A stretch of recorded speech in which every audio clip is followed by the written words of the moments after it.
Two jerks, one bourbon. Where is your God now? Good evening, ladies and gentlemen. Welcome to Two Jerks, One Bourbon. I'm Lincoln Chrysler. I get to play John Miller. So, tonight we are going to do what we talked about last episode. We're actually going to do the show in reverse.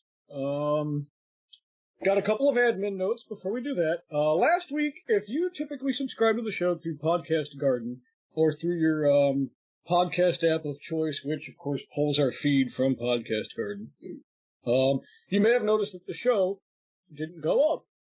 The website was having problems. Podcast Garden was having problems.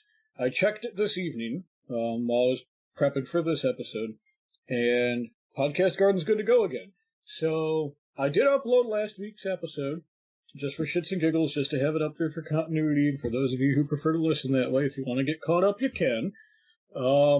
It's there, and this episode, you should have no problems catching it on Podcast Garden as well, through your podcast app of choice. But I also had, last week, I decided, what the hell, I didn't want to wait a week to put out the show. So I had been thinking about putting the show up on YouTube anyway. Just start up a YouTube channel, start putting the episodes of the show up there, starting with whatever episode we had most recently done, and try to grow the fan base that way. So last week's episode is on YouTube. This week's episode is going to be on YouTube as well. If you'd like to listen that way, or share that link, or subscribe to us on YouTube, you'll be able to do that. Of course, Facebook.com/2JERX, just like the hot British chick always tells you at the end of the show, is your link to us. However we end up putting out the show, if there's any kind of technological difficulties, you'll always be able to find it on Facebook, unless something happens to Facebook, and that's not going to happen, because they make like billions of dollars freaking spamming ads to people and shit. So Facebook ain't going nowhere anytime soon. Thank you. Yes.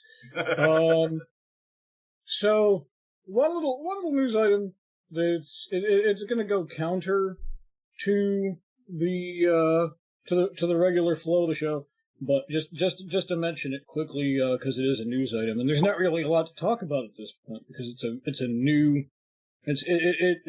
happened in the last few hours. London. Last week we talked about Ariana Grande and the Manchester incident, and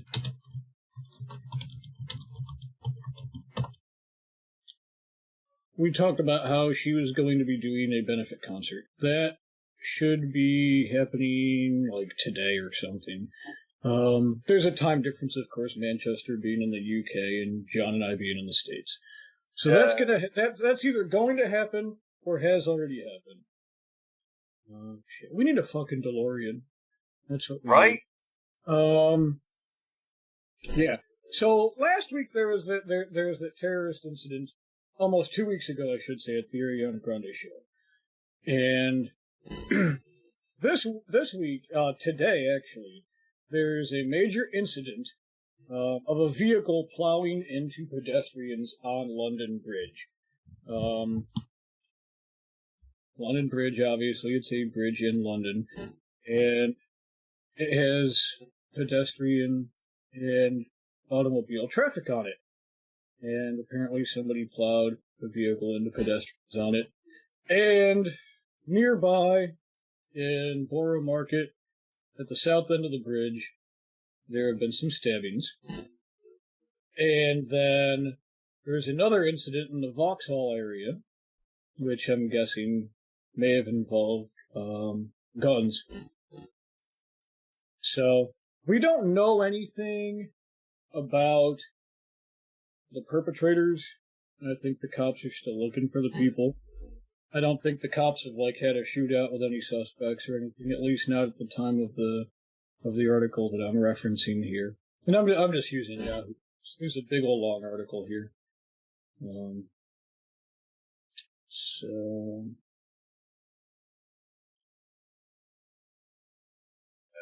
For what it's worth, from what I'm seeing on the Metropolitan Police's website, it's dated June 4th. It's from the future. It's dated June 4th at 01:19 BST, and I know they're a few hours ahead of us. So it looks like as of about an hour ago, they've declared that the incidents at London Bridge and Borough Market were declared as terrorist attacks. But the incident at Vauxhall is not leave connected. So, this does suck. This definitely does suck for them. You've got stabbings and shootings going on in Borough Market, and people literally being hit or having to jump off the bridge at London Bridge. So that's terrible.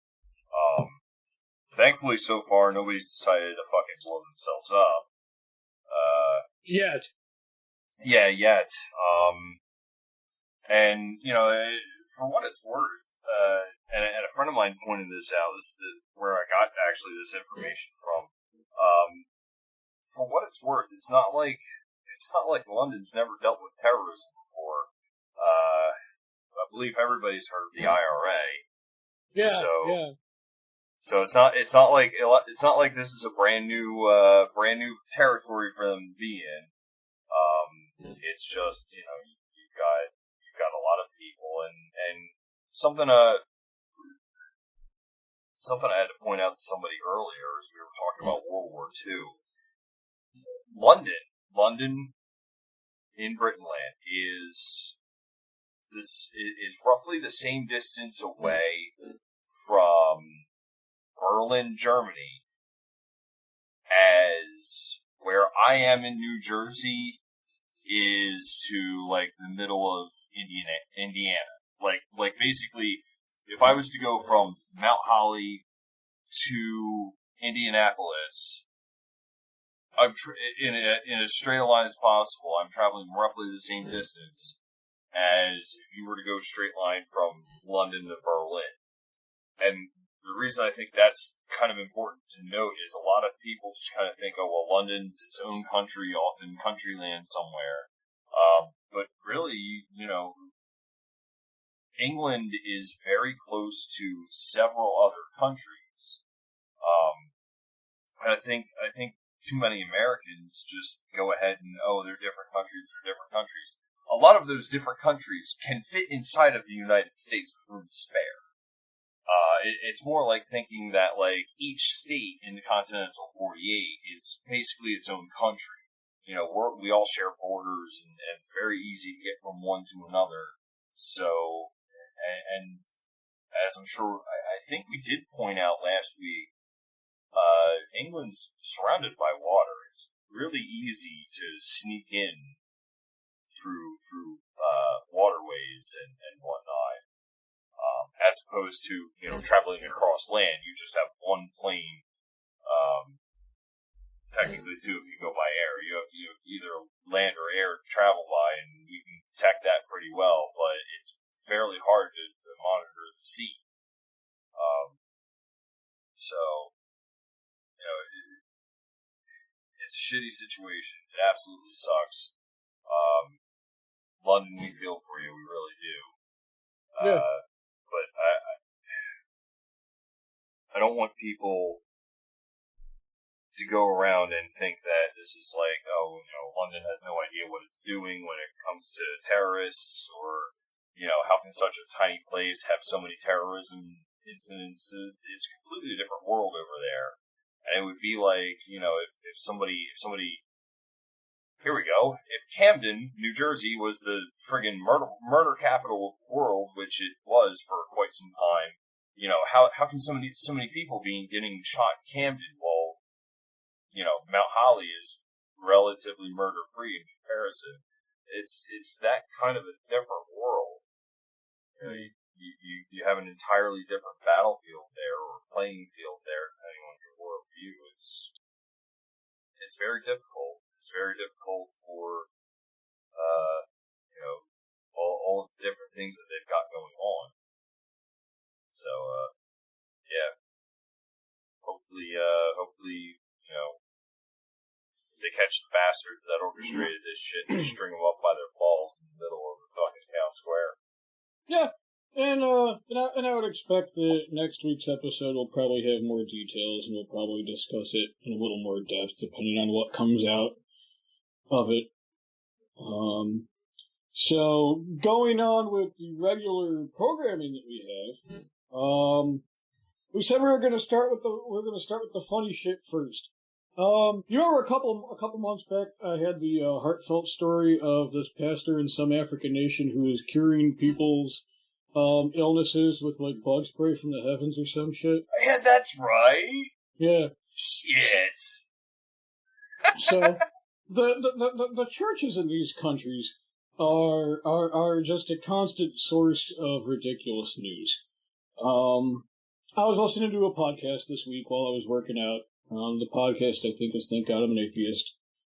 One of a few different shows that I listen to, and of course, given the nature of the show, they have plenty of like funny religious type stories. They had one about these this Mormon guy and his wife who basically robbed a bunch of people's retirement funds, got them to invest with him, and of course the FCC like seized all their assets and shit. So the government has taken all the money away from these fraud people and tried to give it back to the people that it came from. But even though these people were frauds, they still tithed 10% of the money at least to the Mormon Church. So they're trying to get that money back from the Mormon Church, and the Mormon Church actually has to decide whether or not they want to consider this. Oh, gee. Well, and then at that rate, how do you track that kind of money? Like, you know, I could go ahead. You can track. Apparently, they tithed in some way that it can be traced. I don't know if they did it electronically or if they sent checks. Or it's not like they put it in the offering plate. I was about to say, how do you track the offering plate? Sometimes you can track the offering plate too, as long as they're not paying in cash. But some churches give you a statement at the end of the year. But when you're talking about this kind of money, I mean, the Church of Jesus Christ of Latter-day Saints is like $1 billion concern. So I'm pretty sure that they've got ways of tracking most of it, unless you're just putting dollar bills in an offering plate. But so stories like that are usually what comes down the pipe, and it's a pretty entertaining show, and I like it. And this one's even more entertaining because that Mormon story is kind of just one of our fucked up angry type stories. Like, why does this church even have to think about giving back the money? It's what Jesus would fucking do, you know. There is that. So that one would be one of our more serious, angry, pissed off two jerk stories. This one, however, is just straight up funny as fuck, and it comes from another one of these African churches. I forget where the guy with the Reverend Raid or whatever the fuck his name was. I forget what country he was from. Maybe it's the same country. Maybe these guys know each other. But this one is in Uganda. This pastor says that he has God's phone number. Let me say that again so that this sinks in, and so that if you're listening at home, you don't think that like you heard something crazy. He thinks he has God's phone number. Now, not only does he say he has God's phone number, he has successfully, it appears anyway, has successfully convinced his congregation that he does. There's a video going around in which he claims to be talking to God on behalf of a woman who's come to his church for prayer. In the video, he appears to receive accurate prophetic messages over the phone about the woman's family. And everybody starts freaking out, thinking this guy's like a prophet, or that he's got Jesus on speed dial or some shit. He says that he was given the number while praying. Like, supposedly, his story that he's sticking to is that he was praying to God, and God is like, oh, fuck it, use the hotline. And gave him his phone number. Yeah. So, yeah. This is crazy. This whole idea that he was there with a woman who wanted prayer, and that he was delivering messages from God, like on the spot, in real time, Sounds a lot like some things that psychics do on TV or in person, to try to convince you that they can talk to your dead aunt, or sometimes that they can talk to your dead cat, because there's a few of them that are that have people convinced they can talk to animals. And there's this thing called cold reading. Some magicians do it too, but when a magician does it, they're not trying to pretend that they're actually a wizard. They're a stage magician. They're doing tricks for entertainment. They know it. You know it. They know that you know it. And it's fun. And they get their money by selling you a ticket to a fun time. These psychics and these pastors and shit, they're actually parting people for their hard-earned income in the belief that it's going to help God, or that it's going to help a ministry, or that this guy is some kind of prophet and needs to be supported so that he can do the Lord's work. So it's an entirely different, ball of wax here. But it's the same kind of techniques. It's like cold calling. That's like telemarketer shit. Cold reading. It's just like that.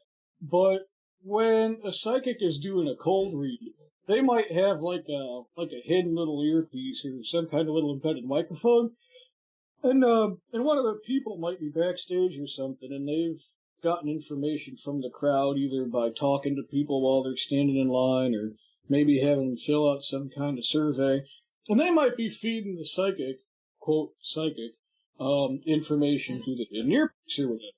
But in this instance, the guy doesn't even have to hide the earpiece. He's literally on video at his church, wearing a suit and tie, like he's preaching a sermon and everything, and he's got his microphone, and he's in the middle of the service.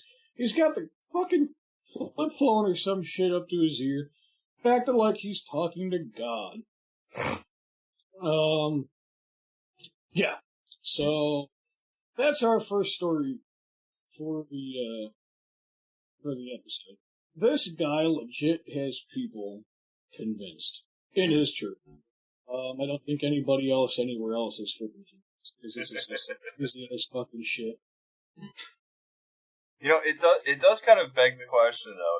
If God waited until now to start calling people on their cell phones, is that because they finally got around the limitation of the long distance? Like, yeah, right. maybe God didn't want to spend all of the church's money on, like, some kind of fancy satellite phone, so he just went ahead with local calling. And now it's gotten to the point that, nobody bothers to care about long distance calling because it costs me the same no matter who I call. So maybe that's finally reached out to the heavens, and God's like, thank you, Sprint, for giving me unlimited minutes, and I can call anyone I want. Maybe that's what it is. Maybe this guy's in God's family. Yeah, it sounds plausible. I mean, he used a burning bush to talk to Moses, but what would that do to the average church's landscaping budget? Well, and let's also keep in mind, nowadays, if you end up face to face with a burning bush, you're going to need to take some penicillin after that. Yeah. But, yeah. That's one beer. Thank you very much. There we go. It's just going to get better from here. Oh, it is. This story actually gets a little bit better, too, before we move on. Apparently, this guy has people thinking that when the time is right, he will make God's phone number available to the public. Oh, no. Oh, no. Oh, yeah. God. You know how that's going to play out? That's going to play out just how... Oh, shit. Who was the politician that Donald Trump gave his cell phone number out? Was it Lindsey Graham? Was it Lindsey Graham? It was Lindsey Graham. Yeah. Donald Trump gave out Lindsey Graham's phone number, and apparently he had to fucking chuck the phone afterwards because he couldn't fucking use it for a damn thing. And Lindsey Graham actually went as far as to make a video where he took his cell phone and took a golf club to it to try and vent his frustrations, and it was the funniest fucking thing I've seen in a while. At least as far as coming from a politician. Because as we all know, politicians have no actual soul, so they can't generate their own comedy very, very often. But yeah, it's going to be something similar. This guy's going to give out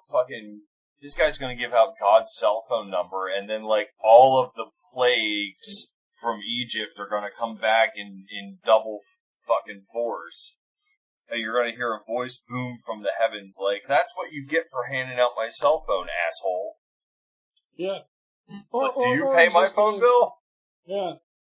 Or he's just never gonna give it out, and he's gonna be like, "Yeah, God told me not to dox him." Well, it's kind of like speaking of Mormons, that's kind of like what's his face with the golden plates. You know, I found these golden plates that detail Jesus' life in New York. But they were buried on my land, oddly enough, and I found them and nobody else has seen them, and oops, I died without ever showing anybody the golden plates. See, thank you, Book of Mormon, for teaching me something about the Mormon religion. Yeah. And, so this is not the only story of religious idiocy that we have. Oh God, no. Tonight. Literally, oh God, no. Yeah. Nice. Well, I'm glad you laughed at that. As if there is a hell and I'm destined to burn in it, I know at least I'll have some good company. Indeed. So, further fuckery, in the name of religion, to further illustrate why we really don't like that word, or people who claim to be very religious. There's a woman in Idaho who wants her parents prosecuted because instead of taking her to a doctor, they prayed about it.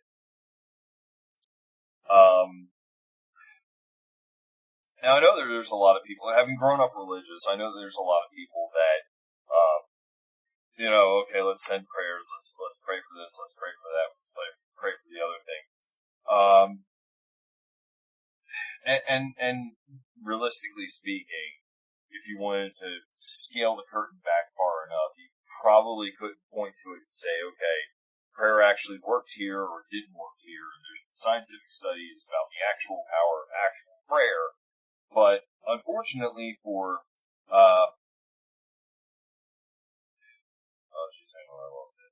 unfortunately for Mariah Walton, oh goodness, they couldn't give her a good name either. I'm sorry, Mariah. I don't like that name. Mariah Walton is now 20. She grew up struggling to breathe. And now that she's 20, and I guess she's been actually able to see a doctor, apparently she has a congenital heart defect, and she's awaiting a heart and lung transplant. This is one case where prayer clearly didn't work. Not only did it not work, it didn't do a fucking thing at all. Because you don't just wake up one day and say, oh, hey, I prayed and everything's fine. But in this case, there was obviously prayer. That's the whole crux of this story. You don't end up praying and then end up needing a heart and lung in the process. Like that seems like the kind of shit that a uncaring, unloving, and unjust God would go ahead and do. And at that rate, you don't need to worship that God. Right. Her parents didn't take her to the doctor to get this heart defect fixed, because they thought that they could just pray it away. And now that Mariah is 20, and I guess she's out on her own,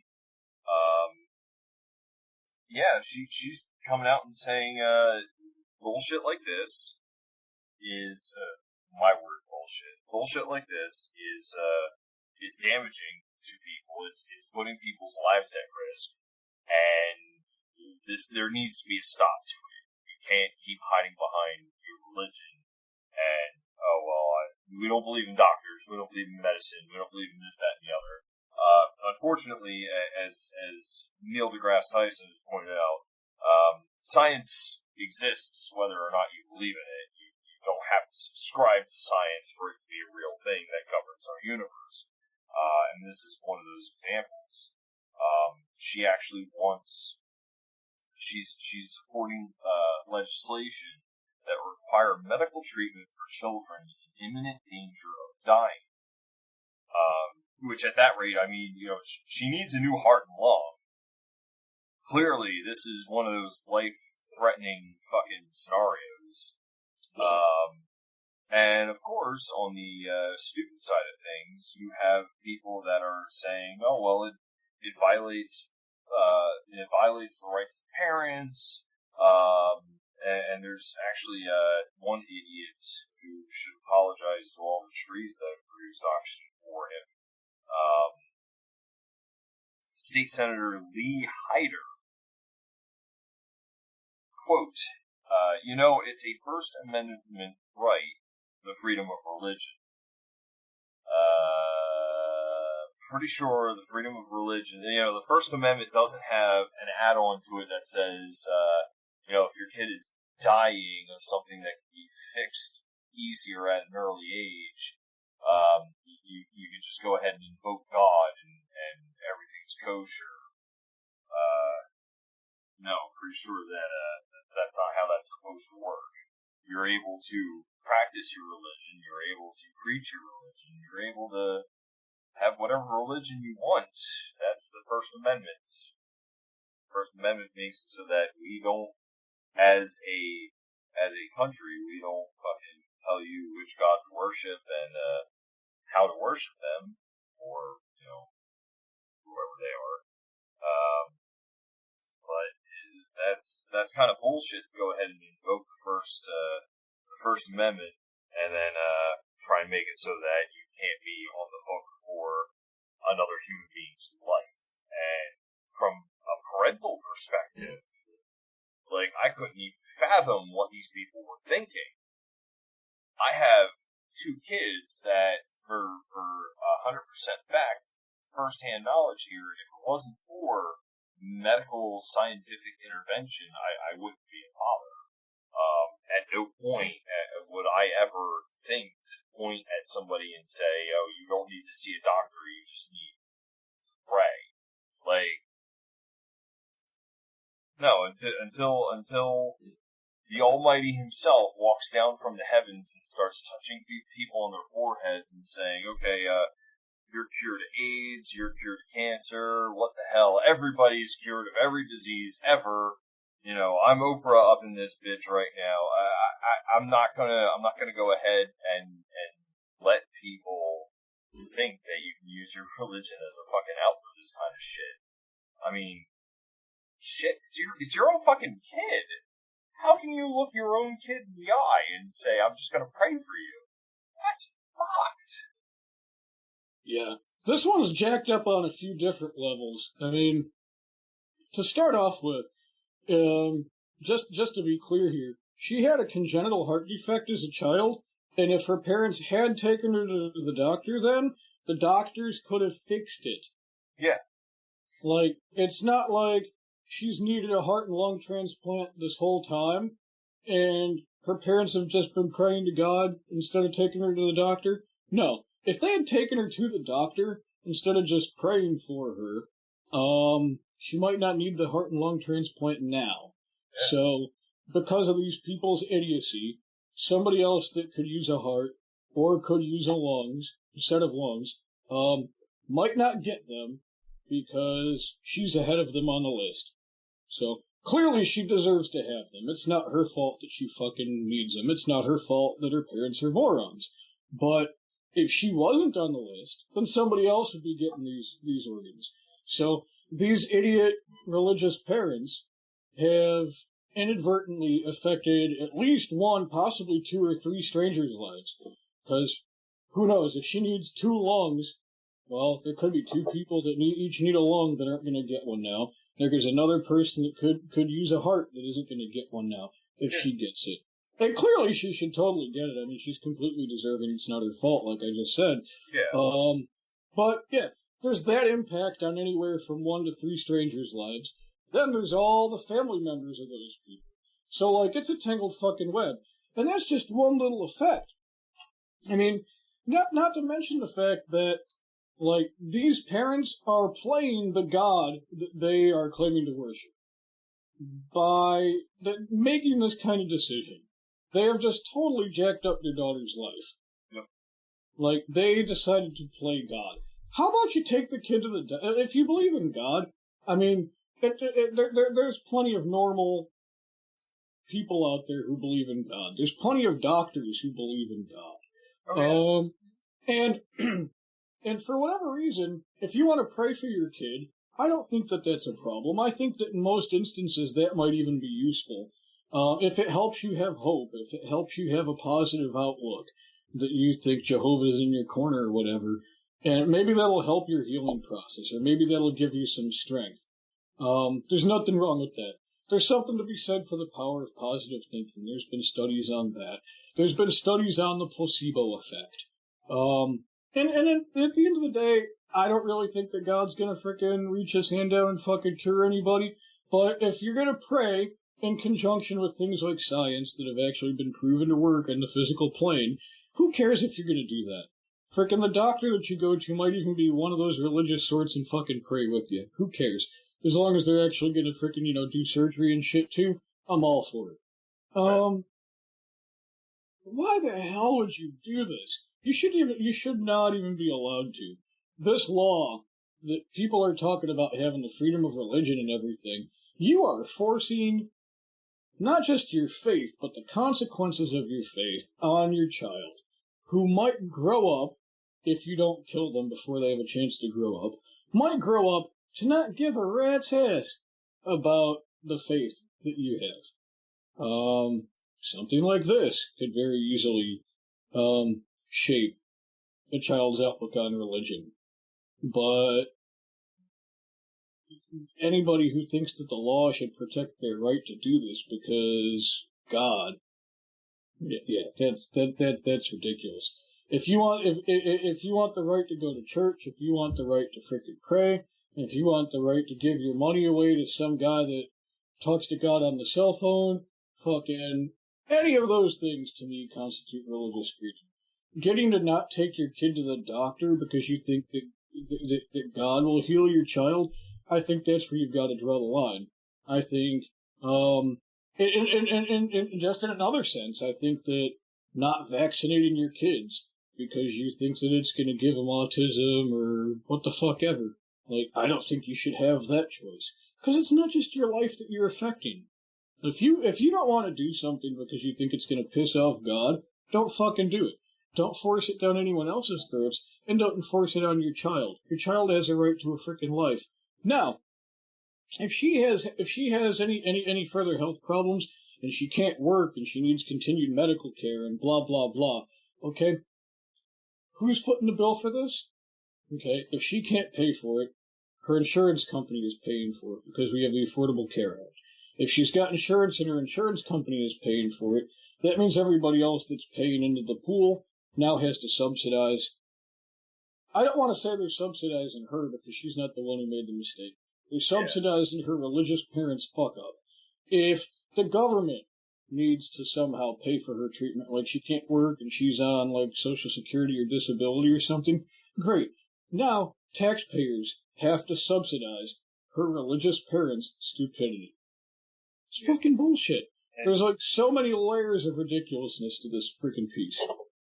And for me, to take it off on that tangent, for me, that's kind of, that's one of the things that I think that is ridiculous that, we as Americans don't have, like, some kind of universal healthcare setup like Britain has, or Canada has, or Japan has, or pretty much any other really industrialized, civilized country has. Like, and I don't subscribe to all of the, in Canada they have to wait 12 months for a heart transplant or some dumb shit like that. Like, don't get me started on that mess, but for shit like this, at no point would I hold that girl responsible for what happened to her.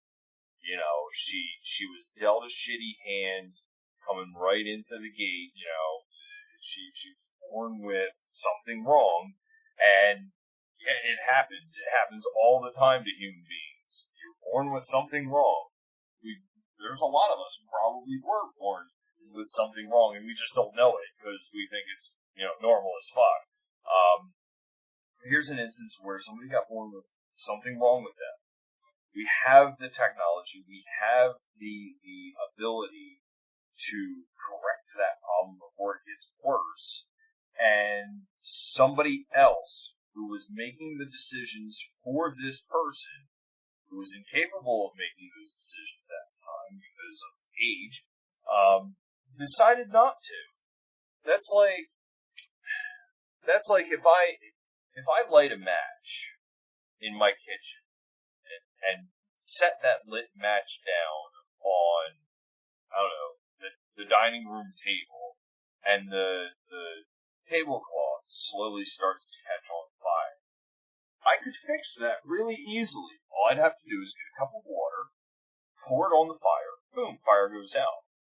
But if I just, start praying that away and Jesus doesn't come down with a fire extinguisher, well, then the next thing I know, my whole house is on fire, and I put my neighbor's houses at risk, and then the fire department has to come in, and since the fire department isn't going to bill me directly, that's all of the taxpayers that have to subsidize the fact that I had a problem that could have been easily fixed had I bothered to fix it.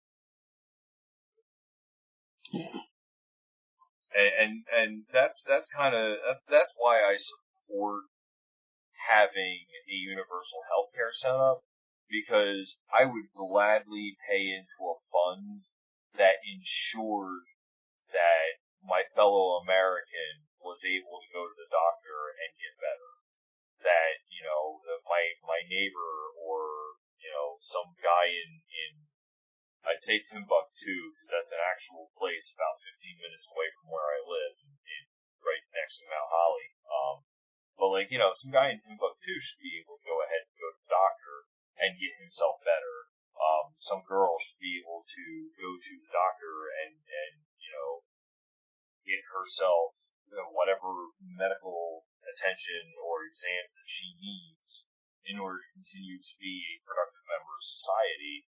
And I have no problem paying for that, because then at that rate you end up in a situation where this poor 20-year-old girl is, she's obviously, she needs a heart, she needs a lung. She's obviously not going to be capable of, say, running a warehouse job or being a star athlete and bringing in billions of dollars, because we pay athletes millions of dollars for running around on a field.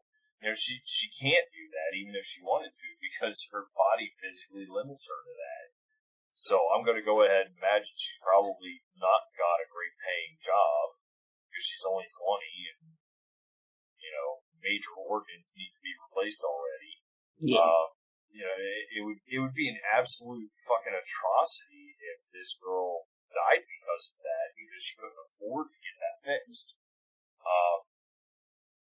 That is a shining example as to why I would fully support a universal healthcare system. Take my tax dollars if it means that somebody got dealt a bad hand and who can't, survive on their own otherwise. If that person can get medical help, I'm all for it. Yeah, I'd be good with it too. Just like I'd also be good if her legislation does come to fruition and people who neglect their kids and write it off under the guise of religion get punished for it, because that's fuckery. I don't care what religion you have. I don't care what your fucking religious tenets are. You can't fucking point to your God and say that's why I'm abusing my child. Because if you do, if your God doesn't smack you, I will. We do have other medical news. This one does not, thankfully, involve religious idiocy. Yes, it does involve a little bit of idiocy. Okay. Because, it's rather ridiculous. There's an outbreak in Wisconsin of, and I'm totally going to cock this name up because I'm simple and speak simple words. Elizabethkinia Anopheles. It is a microbe, it's a microbe that's named after Elizabeth O. King. She is the microbiologist who discovered it. And the rest of the name comes from the Anopheles mosquito, who lives in Gambia. That's where they found this particular microbe. Now, this is a mosquito that's carrying around this microbe, and for the most part, it doesn't really do anything. But to make a gratuitously long scientific explanation short, microbes do possess the ability to modify themselves, and there was a modification that occurred over in Wisconsin, which, by the way, is cold. There was an outbreak of this particular microbe in wintertime, which was weird, because then wintertime means you don't have mosquitoes. In Wisconsin, where it's, a normal day is like -60, so it's really fucking cold and whatnot out there. 20 people ended up dying. A total of 18 in Wisconsin, 1 in Michigan, another in Illinois. Apparently, the microbe did go ahead and modify itself into some kind of nasty pathogen and kill these people. Now, the thing that interested me the most about this particular story, because there's a gratuitous quantity. I found the article in the Atlantic, and I've read through this article several times, and still there's way too much science in it for me, and I'm kind of a sciencey oriented person. There's a lot of fuckery that went about. But one of the very interesting portions of this particular case of this microbe changing itself and becoming deadly to human beings, Twitter actually became a very useful scientific tool because the Centers for Disease Control and Prevention started posting DNA sequences of this microbe from patients online. And certain other microbiologists started picking up on it, and they started studying it. They started collaborating together on it. Basically, the CDC goes ahead and tweets about it, and then, within less than a day, apparently, a whole bunch of microbiologists caught wind of this and started working together to try and figure this thing the fuck out. From different countries, it looks like, too. Yeah, some of them are in France, Australia, Wisconsin, of course, and the CDC. Yeah, and that's probably the most fantastic part of this. Like, the article gets a lot into microbiology, and that was never really a strong spot for me. But they do kind of touch on, like, the basic general gist of all that is that microbes have the ability to modify themselves. Genes in human beings are basically small modifications that our species has made over thousands and thousands and thousands of years now. You don't even have to look that far back. People 150 years ago were, generally speaking, shorter than we are. it doesn't take very long for a living organism to modify itself to better survive in the environment it finds itself. And eventually, at some point, a good little microbe, who's normally completely harmless, will find a way of making itself go rogue and end up killing 18 people in Wisconsin in the middle of winter for absolutely no fucking reason. But it's fascinating to me that something as simple as Twitter, and especially nowadays, no matter what your particular politics are, Twitter ends up in the news a lot because our president tweets, our congress people tweet, all kinds of other government officials tweet regularly, and there's musicians who tweet, there's movie stars that tweet. Like, if somebody's mildly fancifully important enough, they're tweeting. So we kind of just write Twitter off as a way of just people to limit their conversations to 140 characters, of which George R. Martin could go ahead and kill off all 140 of them in a fell swoop if he needed to. Yes. But, it's fascinating to me that Twitter, the thing that we all write off as just another way of people airing dirty laundry, their grievances, or bitching about this, that, and the other. Twitter, which limits you to 160 characters, 140 characters, is a means by which scientists within less than a day can identify and start working together on a worldwide scale on how to combat a microbe that's turned itself into a pathogen and has randomly, mysteriously killed 18 people in a very cold climate. Like, that shit's mind-bogglingly fascinating. Say what you will for the cell phone, but I think Twitter scored itself a few points as far as, technology bringing humanity together, because that's just fucking awesome. Yeah. This isn't God using a cell phone. This is in my view something far more interesting, that the CDC, and one would hope that they would use this again in the event of the zombie outbreak. CDC went ahead and tweeted DNA from a pathogen, and bam, next thing you know, you've got the whole world working on it. Good for you, CDC, and good for you, Twitter for just fucking existing, apparently. Yeah, technology is a tool, and you can use it for good, you can use it for bad. You can use it for cat pictures, which I tend to usually lump those into the good column. Yeah. But and you can also tweet out, presidential typos and have people making fun of you for like a week.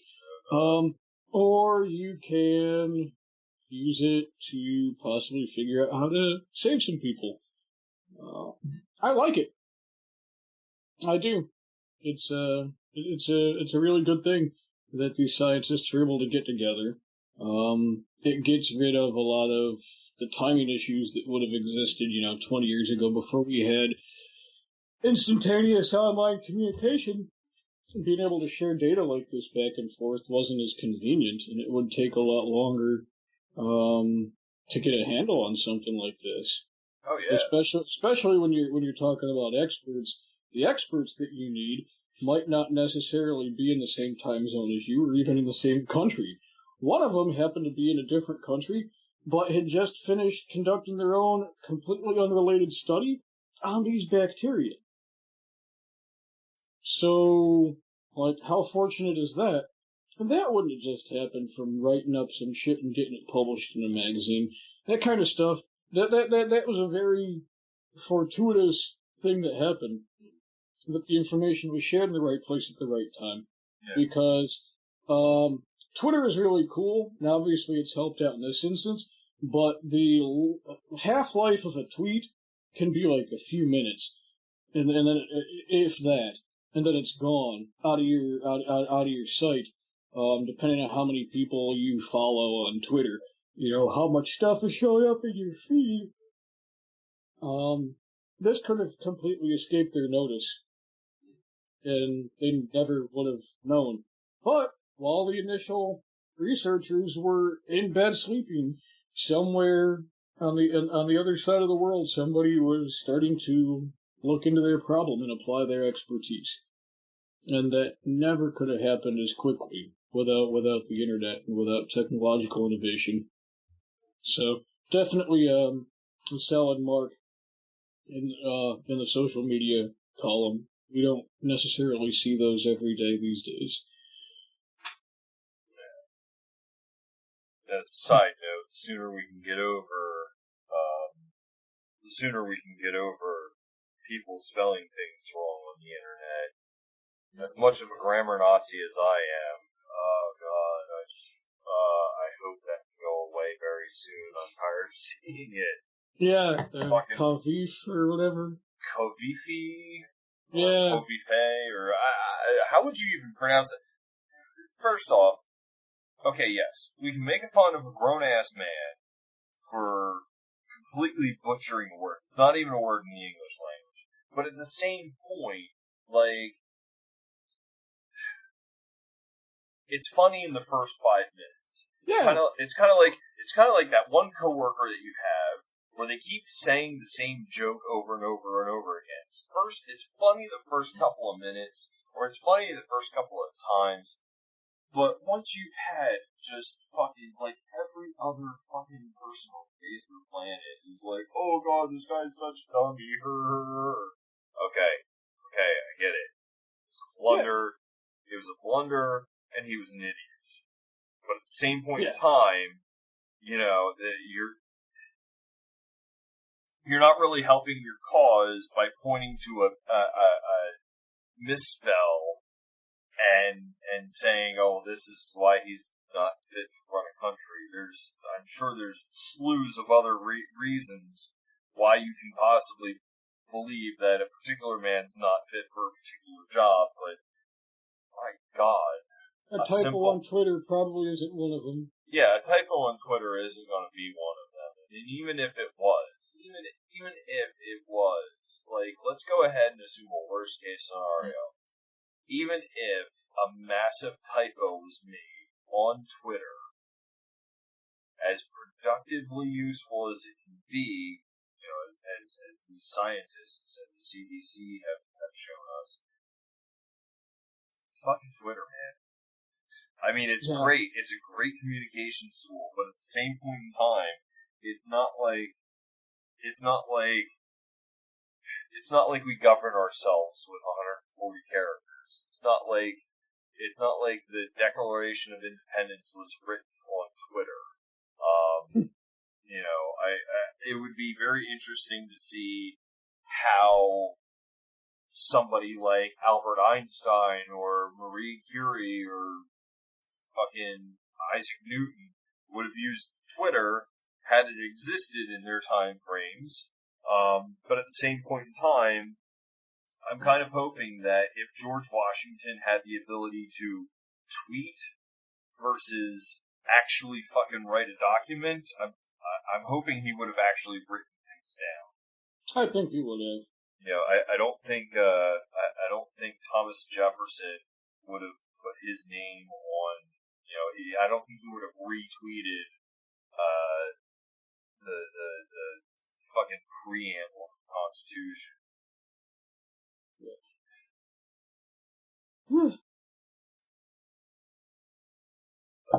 So we've got this Supreme Court victory for the right to tinker. Yes. That you turned up, so you should probably talk about that. Tinkering is a very important thing to me. If it wasn't for tinkering, I would probably, I don't know, need crack cocaine. But we all, you and I remember the Digital Millennium Copyright Act. Yes. The one thing that I still kind of want to punch Bill Clinton in the throat for, because it fucked me up pretty bad, The Digital Millennium Copyright Act, basically, for those who are either too young or too old to have been directly affected by it, was basically a giant shit piece that the government put out at the behest of multi-billion-dollar corporations, that basically said that I'm not allowed to go ahead and upload a song to YouTube in order to share it with the world, because that's super bad, and I should have my house raided and my possessions seized, and scary men in FBI suits point guns at me, and yada yada yada. Like it was a pretty fucking crazy time when downloading one song off of like Napster could have actually gotten your actual house raided by men with guns sent by the government because of the DMCA. And that's I'm not even bullshitting. That's a real story that occurred multiple times. Most famously, there was like this mother of like, I don't know, 3 kids, and they were all way too fucking young to use the computer, and she just wanted to download. She downloaded like 5 songs on Napster, and one of the record labels caught on to it, and they actually raided her actual house with actual semi-automatic weapons and riot gear because she shared some songs online. So with that kind of a background notice, the DMCA has been a pain in the ass because everything we touch now is somehow or another electronic and proprietarily coded. And then for somebody like me being in the automotive industry, when the DMCA came out and they started adding more computerized things to cars, the manufacturers of cars actually wanted to make it so that it would be a violation of the law if you and I worked on our cars. We covered that, actually, I think, on an episode of the show. I seem to remember that. Yeah, I think we did talk about that. I think it was GM. Yeah, probably and it had to do with the software and the computers. But, so yeah, there was that, and, actually, I think it was that. Because it,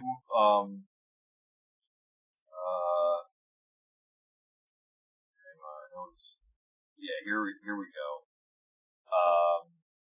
Reading off of the EFF's website, there was a portion that they call Section 1201. Section 1201 did go ahead and reach into the automotive repair industry, and the EFF fought against that and temporarily relieved some of the restrictions. But basically, those restrictions would have made it so that in order for you to get your car fixed, you couldn't just go to your local mechanic. You couldn't do it yourself. You'd have to go back to the dealership and pay them for it. And that's bullshit, because at that rate, you're spending $30,000-$40,000 on a car. You fucking own that car. I don't give a shit what some cushy exec in a fucking nice fancy office in the middle of Dearborn, Michigan fucking says about it. If I buy something with my hard-earned money, I fucking own it. And that's pretty much the backbone of everybody who's against the DMCA. That's the backbone of their arguments. Like, if I bought your shitty CD, I bought your shitty CD. If I bought your fucking car, that's my car. I paid good money for it. And in this particular instance, printer cartridges. Fucking printer cartridges. For anybody who hasn't bought a printer recently, my wife went ahead and bought a printer recently. She paid $35 for it. And it's like it doesn't do fax, but it copies, scans, and prints. Lo and behold, the ink cartridges are $35. So I can basically keep throwing out my printer and just buying new printers in order to not have to actually pay full price for fucking ink. So ink's expensive. Ink's bloody fucking expensive, and with as crazy as these ink cartridges have gotten, you've got circuits, you've got microchips in these printer cartridges nowadays.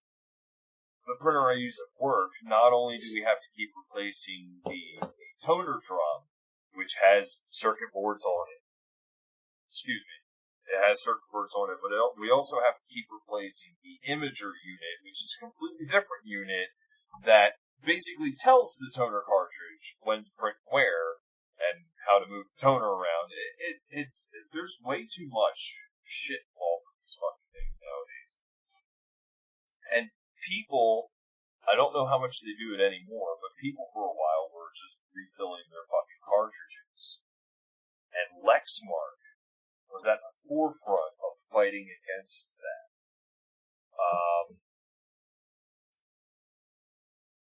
Lexmark basically tried to say that under the DMCA, if you do something to your printer cartridge, you're actually violating Lexmark's property because they coded the computer chip that tells the printer cartridge to do what it does. And that basically makes it sound like Lexmark owns the printer cartridge, you're just paying for the privilege of using it. Which, again, if I fucking buy something, I own it. That's how that process works. That's how any other logical, rational human being would go ahead and look at that, too. If I buy a fucking tomato from my local farm stand, that's my tomato. I eat it as I please. I don't just, I don't have to give the fucking unused bits back to the farmer because it's his. No, that's my tomato. If I choose to eat the whole thing or if I choose to fucking throw it at somebody, it's my property. I do with it as I please.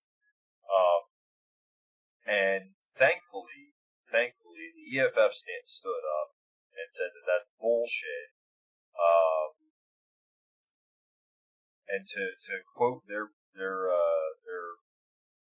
little blog here, the ability of patent owners to sell products into the stream of commerce while also writing a wish list of anti-competitive restrictions would be a disastrous expansion of patent law, hindering competition, innovation, and, here's the important part, your freedom to tinker with and repair your own stuff.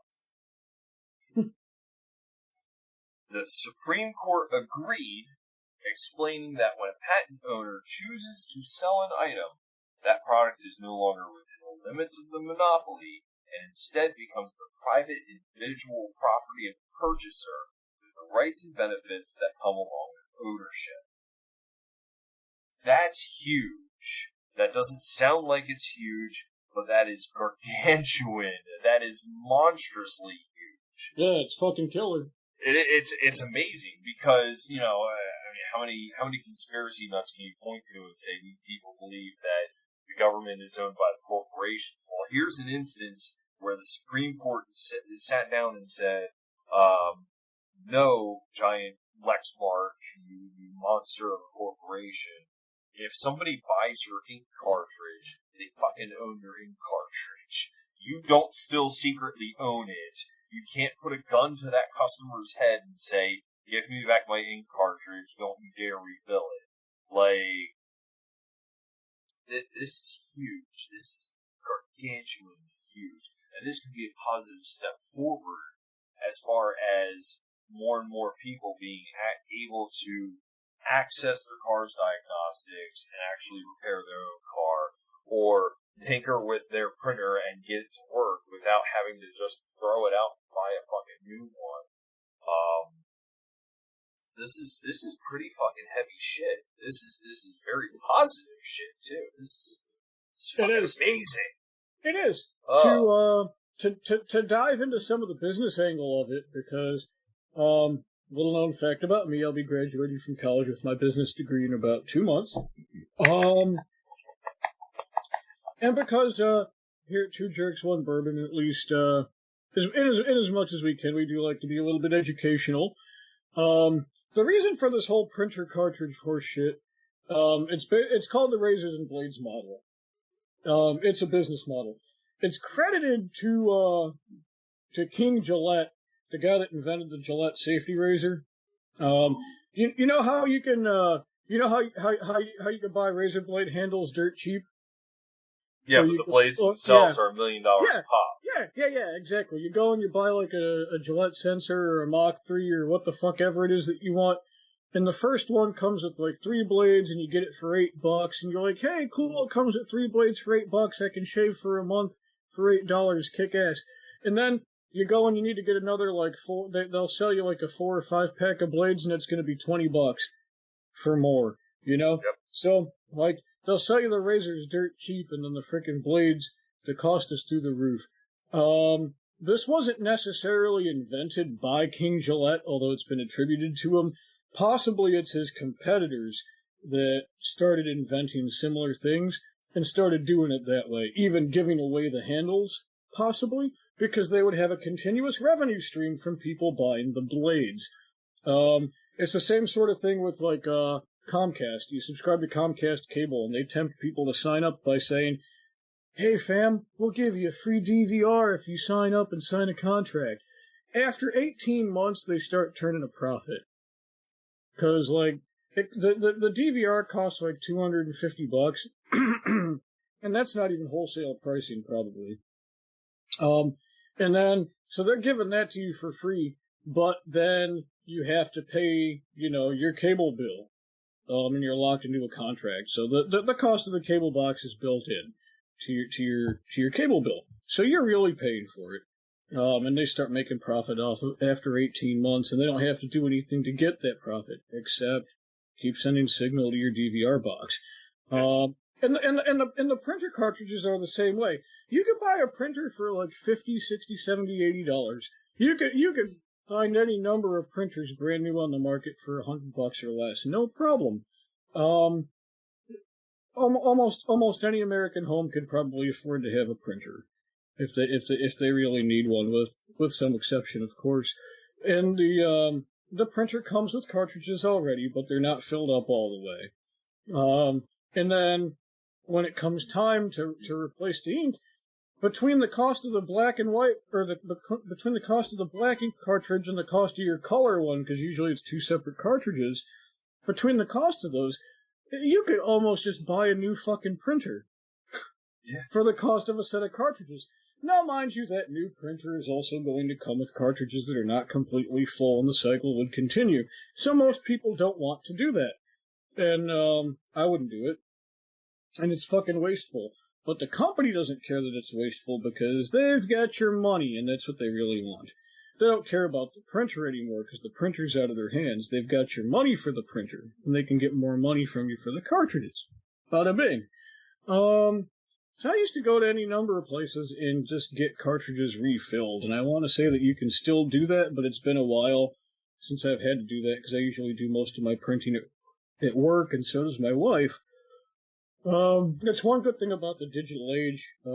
There's a printer in the house, but I rarely have to use the son of a bitch. Yeah. Almost anything I want to do at home I can do with digital documents.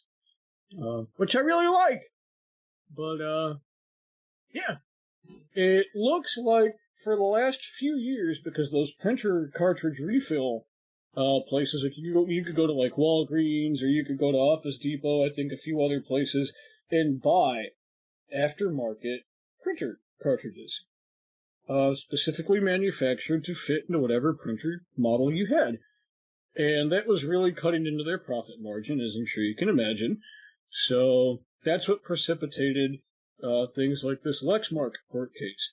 The printer companies wanted to cut the balls off the whole thing so that they could keep making money. Because these razor and blade business model type of setups, they are largely dependent on you having a monopoly on whatever it is. Because typically competition will drive down the price.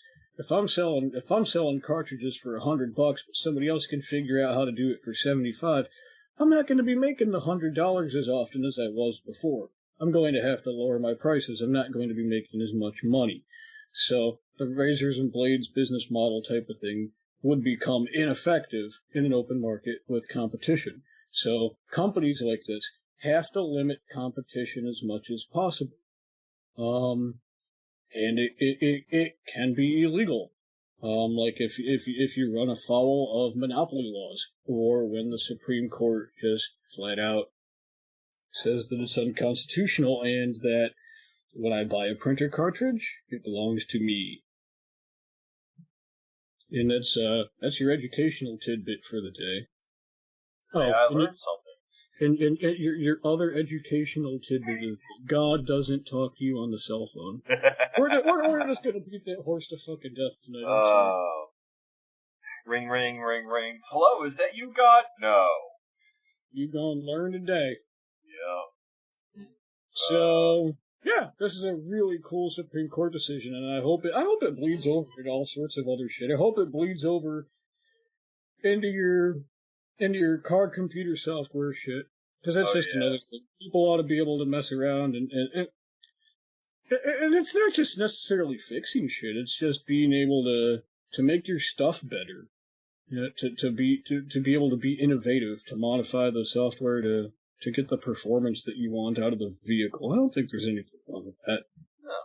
Well, let's also keep in mind that especially for, like, I don't know if, I mean, it's probably still the case, but when the different versions of the iPhones were coming out, effectively, if you pull the curtains back far enough, you'll realize that everybody who buys an iPhone is basically just a beta tester. So, to one extent, like, you know, these companies are at least catching on and expanding their research and development to include me, you, and everybody else who has a smartphone now. But to another extent, like, this is my smartphone. This is, I bought this. I am paying somebody else money for the privilege of having this particular piece of hardware that I can call my own. This is where I have my phone, or my photos of my kids. This is where I can contact the people that are important to me. This is where I can play stupid video games involving cats just because I can. Like, you know, I have a smartphone, I have a computer. These things are very intricately woven into my existence as a human being because they contain things they contain memories, they contain you know, documents I've written, important things that I've needed to save. You know, if E-Machines knocked on my door tomorrow and said, "We need your tower back because secretly it belongs to us," I'd be devastated. You know, I've got 3.5 years worth of my kids' pictures on this fucking computer. If Samsung knocked on my door tomorrow and said, "Well, you're not allowed to use your cell phone anymore," I wouldn't know what to do with myself. Yeah, and that's kind of a similar thing here. Is if the scales tipped in the opposite direction, and the Supreme Court said Lexmark owns the printer cartridge, you're just basically paying to rent it. Well, where would that stop? You know, eventually it would get to a point where, you know, Lexmark would own every piece of data that you ever sent to your printer, and that right there is a nightmare. You know, for all the conspiracy nuts out there, that's probably what they're already convinced of, anyways. That Hewlett Packard and Lexmark secretly monitor everything you've ever printed, which would probably be bad for 16-year-old me, but I digress. That'd probably be bad for 34-year-old you too. Oh no, I don't need to bother to print that shit anymore. I've got 3 smartphones and they've all got plenty of things to look at. I don't need to print it. Yeah, nice. But, like, you know, where do you draw the line? Like, yes, there are companies that put out very remarkable technology that ends up being very important to us. Again, smartphones. I have the processing power in my hand that, NASA used less to send a man to a moon. I've got an incredible tool at my disposal, but at what point do we draw the line and say it's no longer Samsung's property, it's mine? And that line is supposed to be when I hand over money and I get the product. Once that exchange is made, whether or not I'm financing the phone or I bought it outright, once that exchange is made, once the purchase, air quotes, has been sufficiently fulfilled, that's my property, that's my product. I'm not deconstructing it to make my own version of the Galaxy. I'm not gonna be cranking out smartphones on my own, and at that rate, for what it's worth, any company who would, yes, if another company is making a Bogarted version of Galaxy S8 or S7 or whatever the fuck we're at now, then at that rate, sue the balls off that company. But why these companies thought it was a good idea to attack the consumer?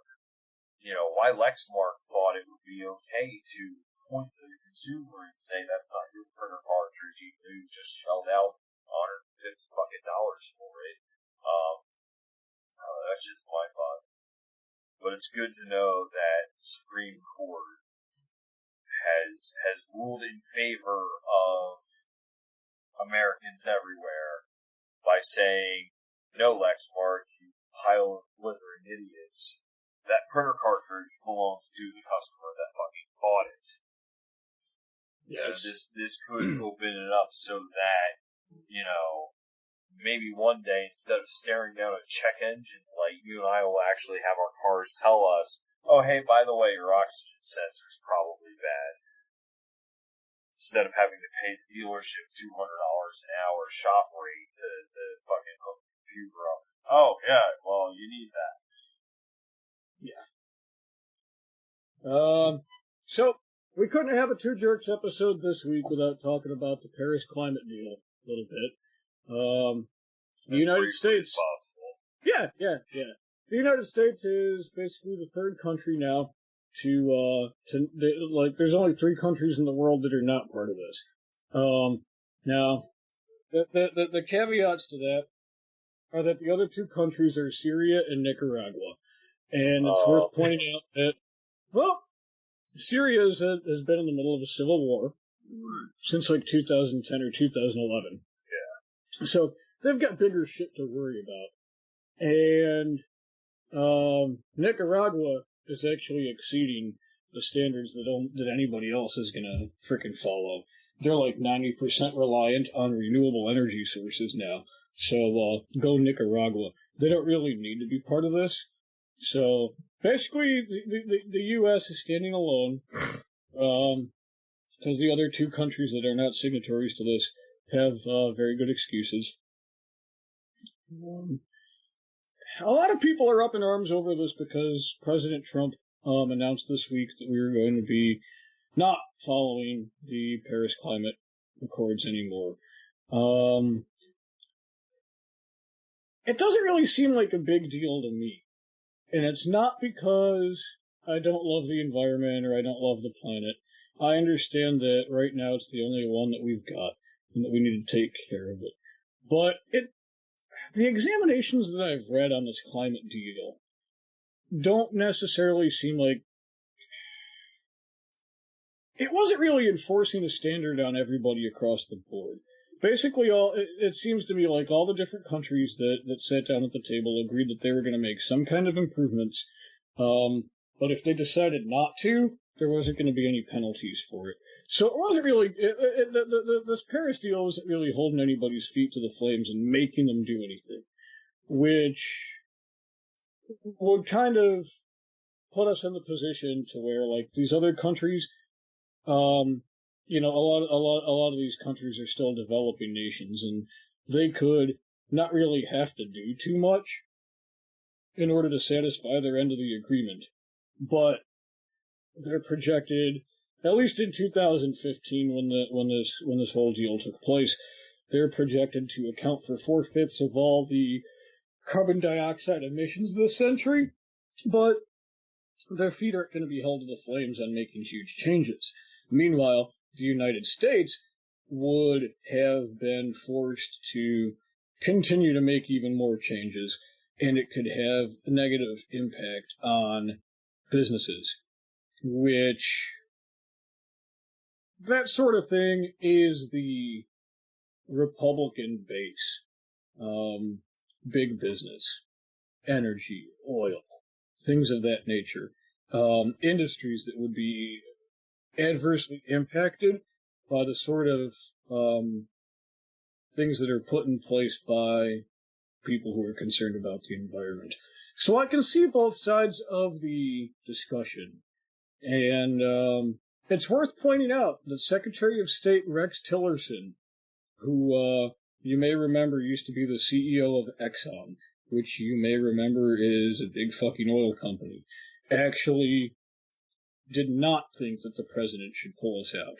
Which is kind of weird, because him being an oil man, you'd think he'd be like, fuck yeah, I hate the environment, kill this dude. You know? But he's not. So I do think that somebody like him probably knows more about the situation than I do. So his thinking on the matter is definitely worthwhile. Maybe we shouldn't have pulled out of it. But the way it looks to my untrained eye, it doesn't look like it's going to necessarily do a whole lot of harm, because the president pulled us out of the deal, but the deal didn't really hold us accountable for anything anyway. It's not like we have to do this or else. It was all strictly volunteer shit. And none of the other countries had to do this or else either.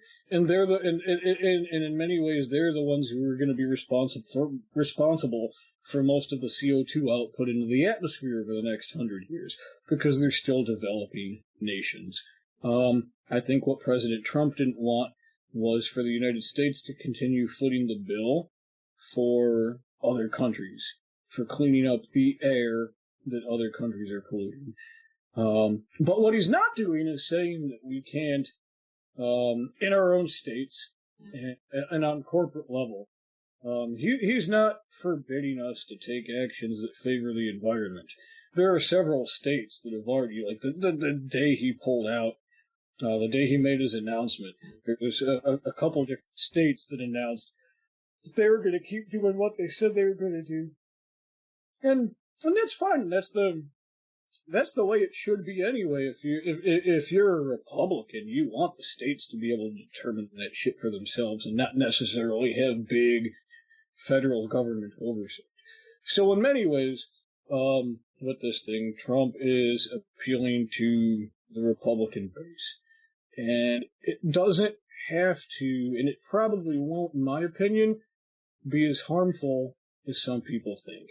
But keep in mind, Trump could save a litter of kittens from a burning building, and there would still be 1 million people protesting the next day, just because it's Donald Trump. I can't say that he makes great decisions on a regular basis, but not everything that he does is retarded either. And I don't think that this was retarded. What I can say from a symbolism perspective is it might have been worthwhile to stay in just because everybody else is in, and that being a part of something like this just makes us look like team players on the world stage. I'm not necessarily the most diplomatic guy on the planet either, and heaven knows that Donald Trump isn't either. Not the most diplomatic person that we've ever had in the White House.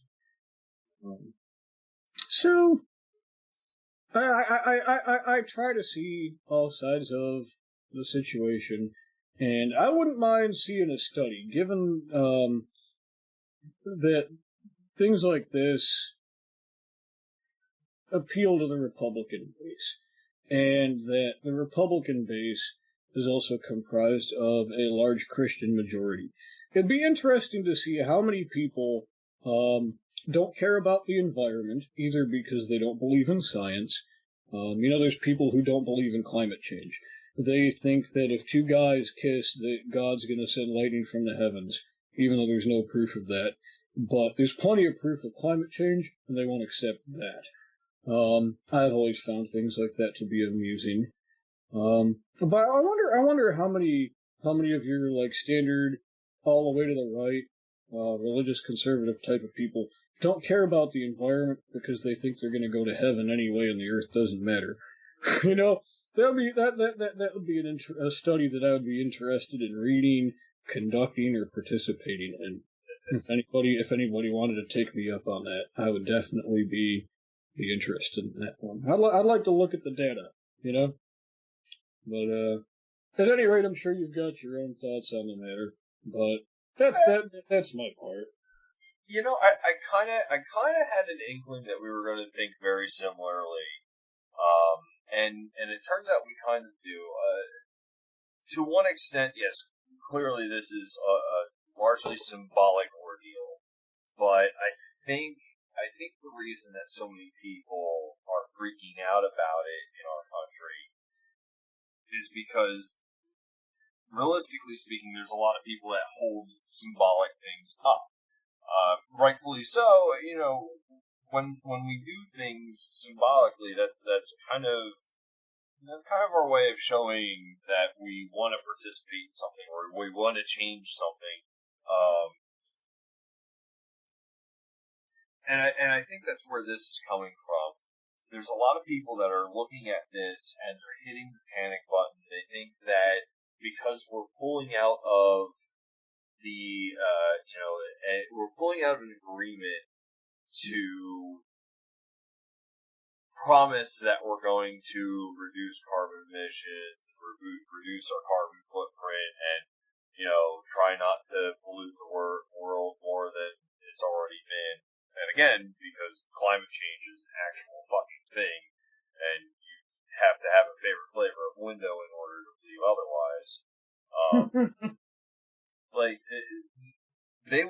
There are some people that are looking at the symbolic, shrugging that off and saying, oh, well, that just means that we're going to open it up for giant corporations to pollute, and we don't care about the environment, and we're going to take all of our solar fields and convert them into giant trash fires in order to generate heat. And I think that might be, sure, the possibility is definitely there. Because if symbolically you're walking away from an agreement to promise to make a better environment, why are you doing that? Why would you do that if not to say we're going to make it so that it's a little bit easier to pollute and we're going to bring back some of the good old days of smog and lead and gasoline being breathed in by small children and all that happy horse. So yeah, to walk away from an agreement like that does kind of look like we're saying we're going to go in the opposite direction. And it's kind of like if I'm one person in a town and I don't bother to throw trash out my car window when I'm driving along because I'm not a dick, that's me. And I also understand that if I do throw trash out of my car window, I'm going to probably get pulled over by the police and hit with a fine for littering. That's a terrible thing. We understand that. There was a whole commercial where they hired an Italian dude to play a Native American man cry at the fact that people were throwing trash out of their windows. This is generally regarded as a bad idea. But if it wasn't for the fact that we had fines and laws against that kind of thing, that would open up the possibility for more people to just go ahead and say, fuck it, why not? Spoiler alert, the reason we have a lot of the laws that we have is because people did the things that we now have laws against, and we came together as a society on some scale and said, okay, we should probably make it so that people can't do that anymore. So yeah, if there's no law in the book that says I can't litter, that might increase the chances, not me personally, but that might increase the chances of somebody littering. Likewise, if we're taking a symbolic step away from a treaty of sorts to promise to try and clean up our environmental act a little bit more, and help out anybody who might need that help, that might be perceived as us saying, well, we're just going to go ahead and say it's okay to throw trash out your car window when you're going down the highway. I get the hysteria behind that. It's hysteria through and through, until Trump signs a law into existence that says that ExxonMobil can just dump waste crude into the middle of, Delaware River, then yeah, I'm definitely going to have a problem with that too. But I don't foresee that happening, and, by and large, if the past 6 months, if the past year, if the past 10 years hasn't shown us anything, the most obvious thing that it's shown us is that we don't hear from the people in the middle. We don't hear from the common American. We hear talk pieces from one extreme point or another, and the news picks up those talk pieces and says, oh, well, this is clearly how it's going down. There's a lot of people that are going to largely remain unaffected by the fact that we've walked away from this Paris Accord. And realistically speaking, it's not going to matter to a lot of Americans because we've already had 20, 30 years of don't throw trash out your window, don't be a dick to the environment, don't pour your used oil into the ocean, please, for the love of God, don't go ahead and drown a baby duck in a gallon of used paint. I have a little bit more faith in my common man, I think, than most people seem to. I don't think us symbolically walking away from the Paris Accord is going to, it's not going to fundamentally change me as an American citizen. And for the most part, I don't think a lot of people are all of a sudden going to start, trying to audition for the next role of supervillain on Captain Planet. But at the same point in time, I see why people are freaking out. That's a symbolic move, but if it wasn't for symbolism, what would we have? We have giant statues of George Washington and Thomas Jefferson, and their actual lives have been lost to how we define them symbolically as American heroes. We don't really care so much that Thomas Jefferson and George Washington owned slaves because they freed us from the oppression of Great Britain, and now we're all Americans. We speak American. That's why we celebrate these guys' birthdays. But humans very much so believe in symbols, and I can see why people are freaking out about this. To close out this episode, we got to talk about Kathy Griffin. This would have been our lead story had we not decided to go backwards. Reverse the formula. It's Bizarro World. Yeah. We would have been leading with the Kathy Griffin story, and in some ways we still could have, because we did say that we were going to lead with funny, ridiculous news, and this does happen to be funny, ridiculous news, but it also happens to be serious business when it includes a facsimile of the president's severed head. Kathy Griffin. Alright. If you don't know who she is, she's a comedian. She's a pretty raunchy comedian. But she also does things like goes to foreign countries and does comedy tours for the troops and stuff. So I never really had a problem with her. Redhead, nice set of legs. This usually gets you away with a lot of shit in my book. Not so much in this case. On Tuesday, she dropped a hot photo of herself holding what looks like President Trump's bloody severed head. It was a photography project that she did with a photographer. His name is Tyler Shields. And I haven't really looked into him, but apparently he's noted for, like, crazy photography. Yeah. So, he's as much to blame as Kathy Griffin is for this shit. But at any rate, she did it, and she put it, like, on her Instagram and her Twitter and stuff, like one does. And immediately people started wiping their ass on her, calling for her to be put in jail, blah, blah, blah.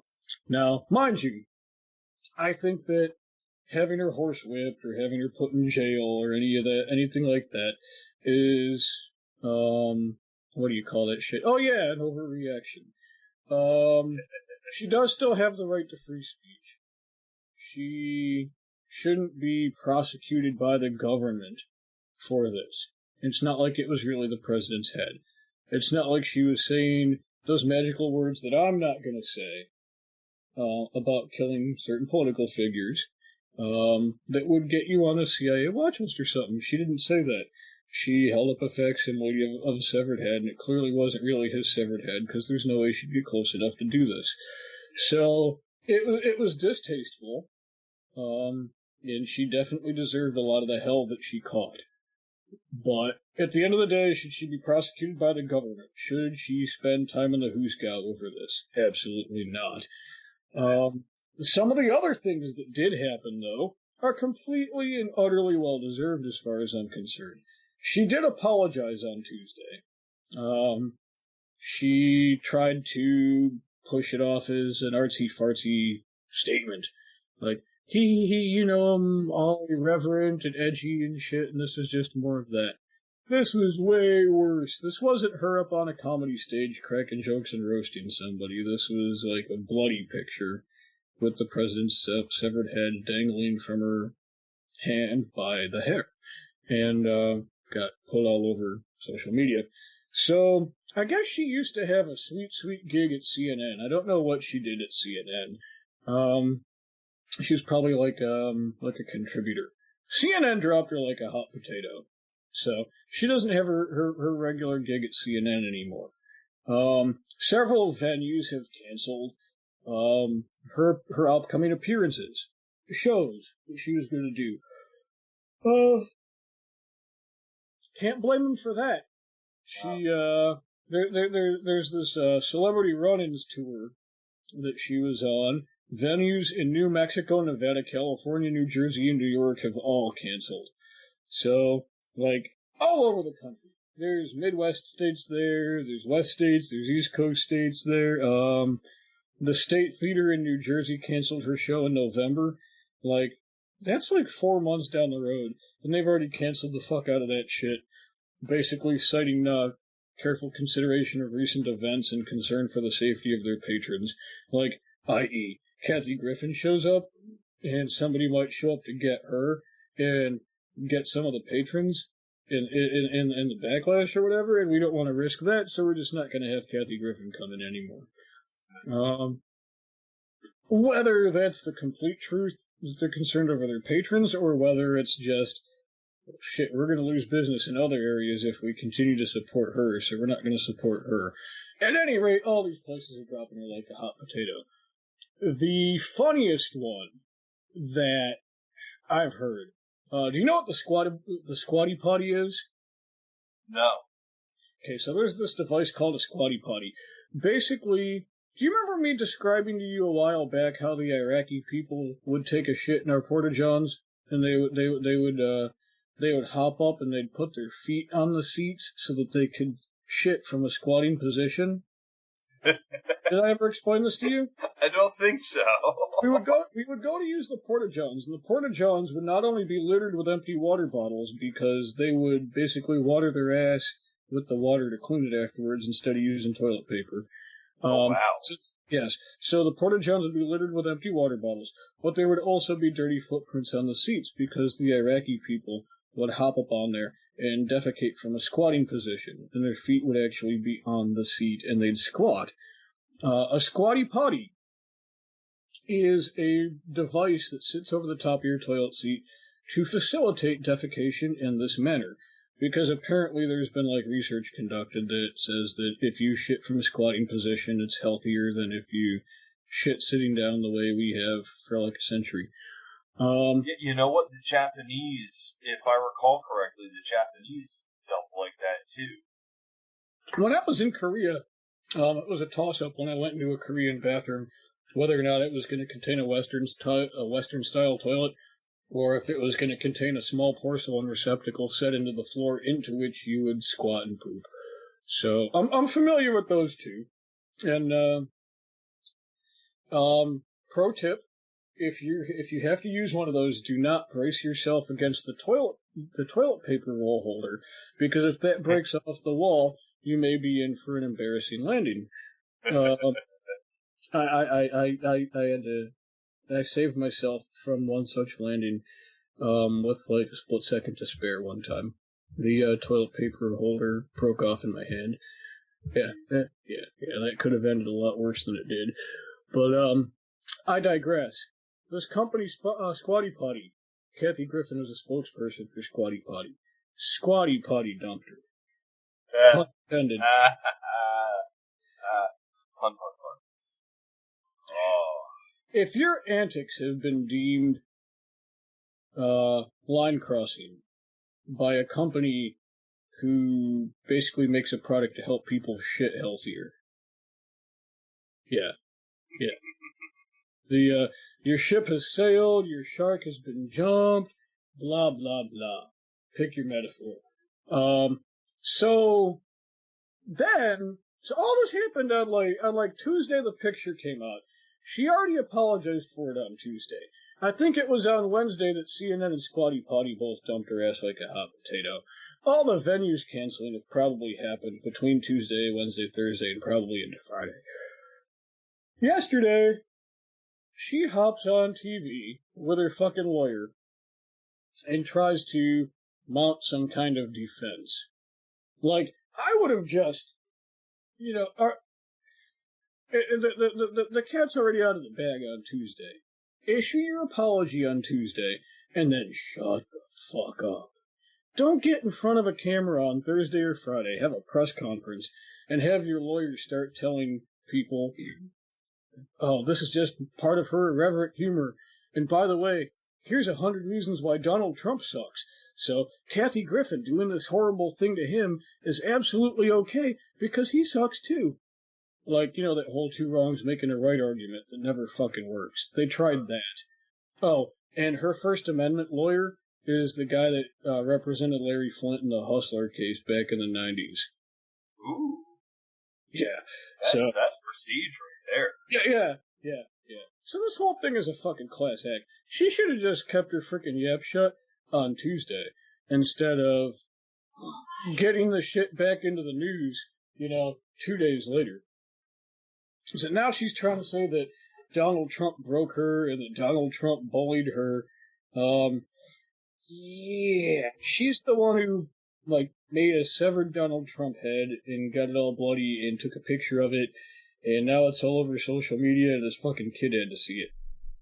And I know that people did this kind of shit when President Obama was elected too. You've probably seen people with the posters of him, with the rope around his neck and stuff. Ooh, lunching a black guy. That's funny. Those guys were fucking retarded too. Don't get me wrong. But they were just regular people. And hopefully a few of them got beaten senseless, by their neighbors or whatever. But this wasn't the same thing as like a celebrity figure using one of her social media platforms to boost something like that. Both horrible, both reprehensible. But, and I'm sure some of those racist pricks probably lost their jobs and shit too. But it's also worth pointing out that our very educated first black president and his very educated black wife probably knew enough to have a conversation with their daughters ahead of time and say, hey, look, you're black, some people are morons, and these things might happen. I don't think anybody thought to warn Baron Trump necessarily that somebody was going to make a severed daddy head and show it to everybody. So there's that angle too. So even though I don't think she should be strung up or prosecuted or anything like that, I do think that what she did was detestable. And if she never manages to bounce back from it, I'm okay with it. And yeah, we think along similar paths here.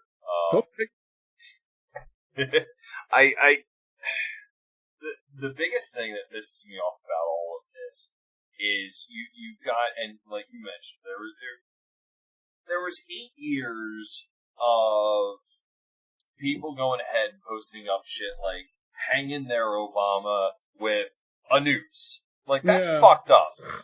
Yeah. That's a level of fucked up. Indisputably fucked up. Completely fucked up. Absolutely. Whether or not he was the president, it's still fucked up. Yeah. And even in this case, you know, you're posting a picture on social media of another, and here's where I'm going to boil it down. You're an American citizen. You're posting a picture on social media of you holding what looks like another American citizen's head. That's fucked up. Yeah. Listen, I didn't vote for Donald Trump.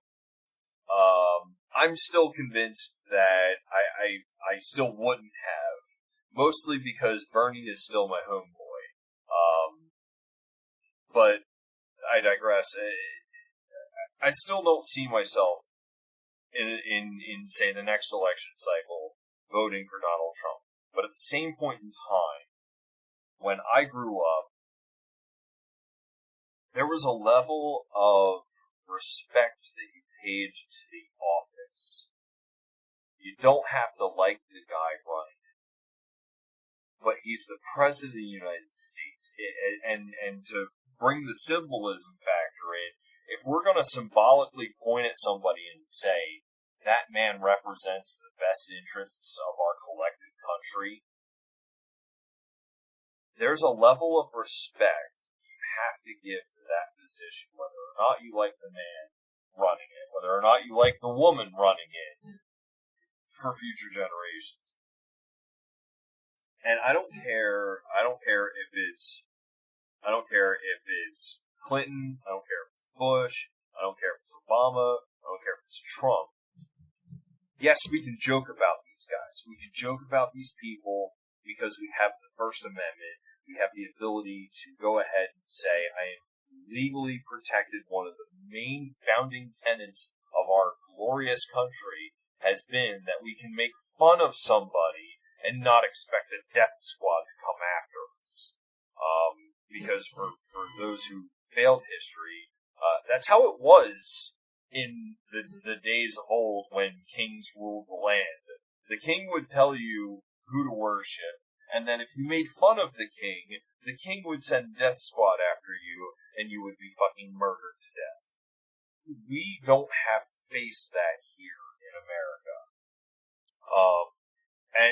And you know, for those who think that only happened a few hundred years ago when we were less civilized, if a North Korean person were to, you know, say, post up a picture on social media of the mock head of Kim Jong-un severed from its body, that person's entire genetic lineage would be wiped from the earth. Completely eradicated. Their village would probably be burned to the ground and everybody would be shot. They might even go as far as to kill the pets of the house. They'd probably dig up their ancestors and their pets' ancestors, shit on the bones, and then burn them too. Exactly.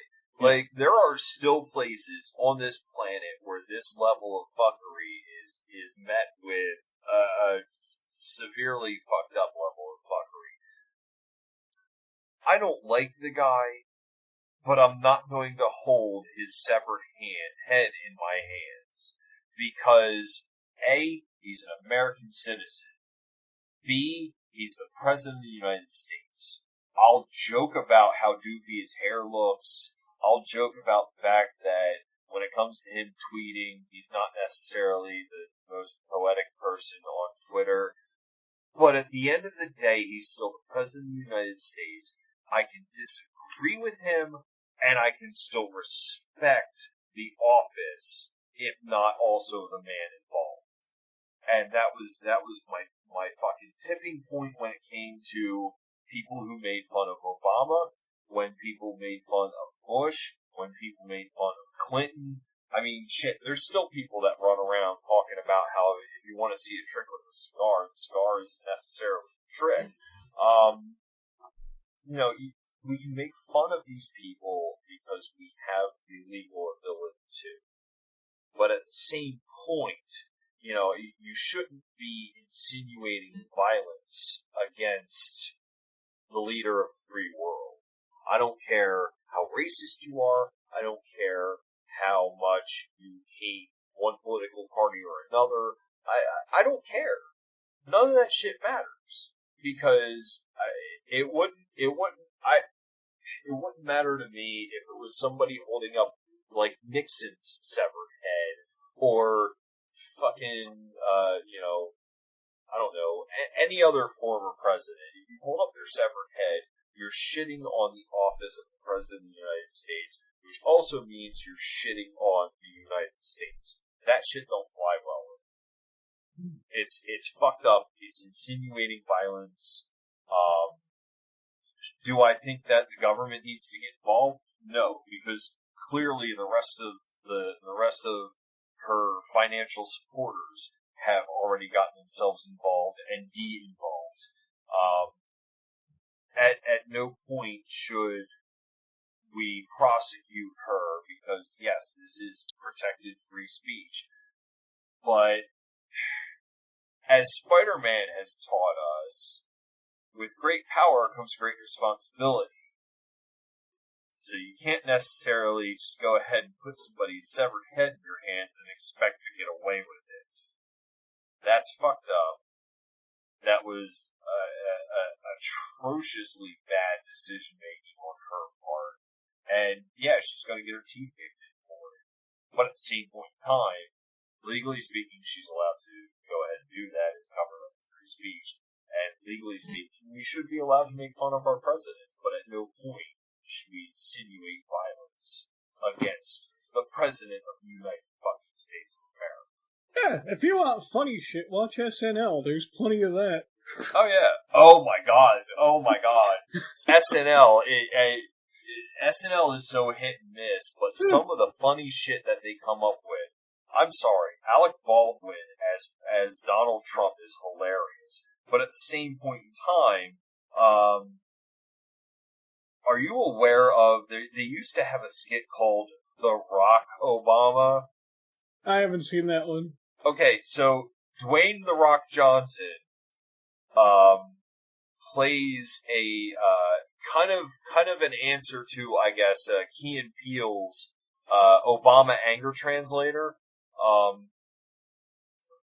Basically, they had somebody play Obama, and then Obama would meet with like some senators or some shit, and they would get him pissed off, and then he would transform like the Hulk, but he would transform into Dwayne Johnson, and Dwayne Johnson would just kind of grunt his lines like he was trying to channel his inner Hulk, and he would throw senators out of the window and shit. That shit was funny.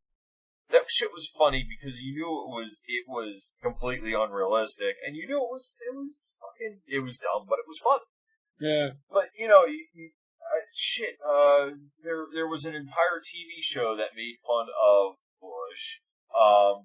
We still have to this day people referencing the Clinton Lewinsky thing in a hilarious light. Like there's so many better ways to make fun of somebody, but at the end of the day, you're not. If you're trying to change somebody's opinion, if you want to change their fundamental look on life, you don't do it by making fun of a guy for tweeting. You don't do it by making fun of a guy for almost choking to death on a pretzel. You don't do it by putting a picture of his severed head up on the internet. You don't do it by constantly referencing the fact that he went ahead and got blown by one of his interns. You don't win hearts and minds that way, and unfortunately for a lot of people, hearts and minds are pretty much the way to go anymore. We're attempting to be a civilized society. Bombing the shit out of the bad guys doesn't necessarily work as well as we hoped that it would anymore.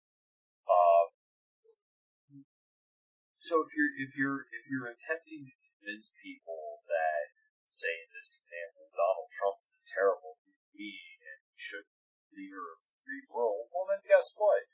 You're not accomplishing that goal. It's not happening. If you want to enact a change in our government and the people who run it, there's so many, especially with somebody who has the audience on social media that she has.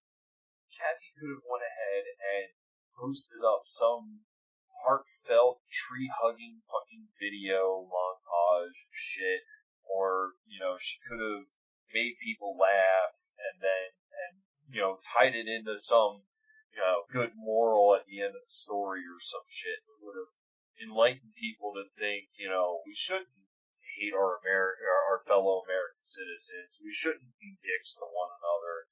Let's all sing Kumbaya and make this world a better place. But no, she decided to put a severed head in her hands.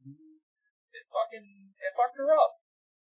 And, as much as I'm way too guilty of being that Kumbaya singing motherfucker at times, there's a time and place for that, and this isn't one of them.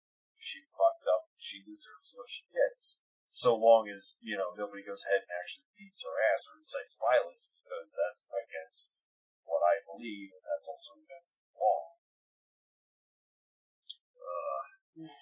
And on that note, I think we can wrap it up for the night. Until next time, I'm Lincoln Chrysler. I'm still John Miller. Don't take any shit from anybody. And stop putting bloodied heads on the internet. Fuck's sake, people, what is wrong with you? Uncultured swine. Exactly. Just put dick pics and kitten pictures up. Two Jerks, One Bourbon is a product of the twisted minds of Lincoln Chrysler and John Miller. Feel free to distribute at will. If you like what you've just heard, like our Facebook page at facebook.com/2jerx. You can also subscribe via RSS using the app of your choice, or find us on iTunes. Thanks for listening.